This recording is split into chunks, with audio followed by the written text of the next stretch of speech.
अब्बू ने अम्मी को जल्दी जल्दी तैयार होने का कहा, खुद सवारी का बंदोबस्त करने लगे। अम्मी की कोशिश थी कि मैं उनके साथ चलूं, मगर मैंने सहूलत से इनकार कर दिया। अम्मी ने बराबर वाली खाला को कहा कि वो रात को मेरे पास सो जाए। मुझे ये बात अच्छी नहीं लगी, मगर मैं खामोश रही। मैं चाहती थी कि आज मैं दरख्त के पास जाकर शम्मास को आवाजें दूं। ज्यादा देर में अम्मी तो चली गई, बराबर वाली खाला मेरे पास आ गई। उनके साथ उनके पोते पोतियां भी थे। जरा देर बाद बच्चे खेल कूद कर अपने घर चले गए। मैंने खाला को खाना खिलाया, फिर खाला का बिस्तर अपने कमरे में लगा दिया। गाँव में रहने की वजह से खाला जल्दी सोने की आदी थी। जैसे ही कमरे में खाला के खर्राटों की आवाज गूंजने लगी, मैं दबे पांव कमरे से निकलकर बेरी के दरख्त तक पहुंची और तने को हाथ लगाकर धीमी आवाज में शम्मास का नाम लेकर उसको आवाजें देने लगी। काफी देर इंतजार करके मैं जैसे ही पलटने लगी, एकदम से मेरी टक्कर एक लंबे चौड़े वजूद से हुई। उसने दोनों बाजू खोलकर मुझे खुद में समेट लिया। मुझे लगा जैसे मैं सुकून की पनाह में हूँ। काफी वक्त यूं ही गुजर गया। मैंने आंखें खोल कर देखा तो हम दोनों एक खूबसूरत पहाड़ पर मौजूद थे। वो नरमी से मेरा हाथ पकड़कर सबज घास पर बैठ गया। चांद की रोशनी में हर चीज नहा रही थी। खूबसूरत मंजर था। मैंने खफगी से उसको देखकर कहा, कहाँ चले गए थे? तो वो मुस्कुरा कर कहने लगा, देख रहा था तुम्हें मेरी याद कितनी आती है। मैंने कहा, फिर क्या देखा? कहने लगा, मुझे खुशी हुई कि तुम भी मुझसे उतनी ही मोहब्बत करती हो जितनी कि मैं।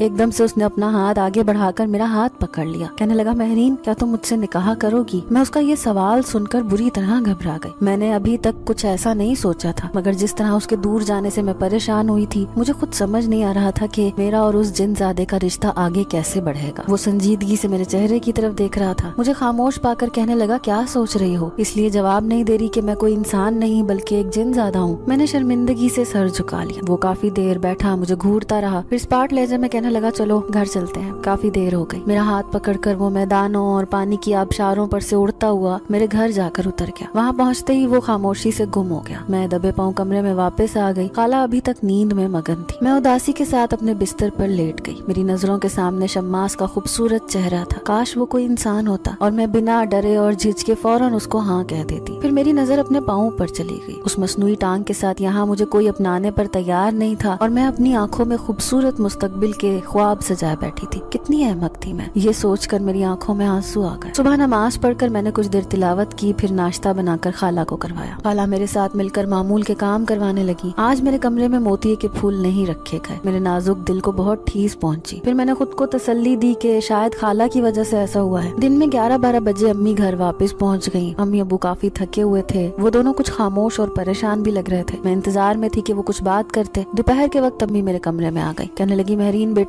तुमसे एक जरूरी बात करनी है। तुम्हारी फुफ्फो मिली थी फौतगी वाले घर। वो अपने बेटे साइम के लिए तुम्हारा रिश्ता चाह रही है। मैं परेशानी से अम्मी को देखने लगी, क्योंकि साइम तो पहले से शादीशुदा था। अम्मी मेरी नजरों का मतलब समझकर कहने लगी, बेटा वो बहुत शर्मिंदा है। तुम्हें इनकार करके साइम की बीवी बहुत बीमार है। डॉक्टर्स ने जवाब दे दिया है। ऐसे में वो उसको नहीं छोड़ सकता। वो लोग कहते हैं कि हमने महरीन का दिल दुखाया था, इसलिए शायद खुदा हमसे नाराज है। उसकी ख्वाहिश है कि वो अपनी मौजूदगी में तुम्हारा और साइम का निकाह करवा दे। बेटा तुम्हारी फुफ्फो बहुत शर्मिंदा है। तुम्हारे अब्बू भी सोच में गुम है। तुम देख ही चुकी हो दुनिया के जो रंग हैं। बेटा हमने भी चाहा था कि तुम्हारी शादी किसी बहुत अच्छे लड़के से करवा दे, जो तुम्हारे काबिल भी हो, मगर अभी तक तो हम नाकाम हैं। तुम्हारे अब्बू कहते हैं महरीन से कहना कि मैं अपनी जिंदगी में उसको किसी के सुपुर्द करना चाहता हूँ। मैं नहीं चाहता कि मेरे चले जाने के बाद वो दुनिया में बेसहारा होकर रह जाए। मैं बेयकीनी से अम्मी के चेहरे की तरफ देख रही थी। वो अपनी पूरी बात खत्म करके मेरे जवाब की मुंतजिर थी। मुझे वो वक्त याद आया जब बचपन में होने वाली मेरी मंगनी उस वक्त फौरन तोड़ दी गई, जब मैं एक्सीडेंट के बाद जिंदगी और मौत के बीच में लटक रही थी। उस वक्त मेरे चेहरे और टांग की सर्जरी हो रही थी और दूसरी तरफ मेरे बाप की सगी बहन इस फिक्र में थी कि कहीं मेरे अब्बा जबरदस्ती मुझे उसके सर पर ना थोप दें। आंसू खामोशी के साथ बह रहे थे।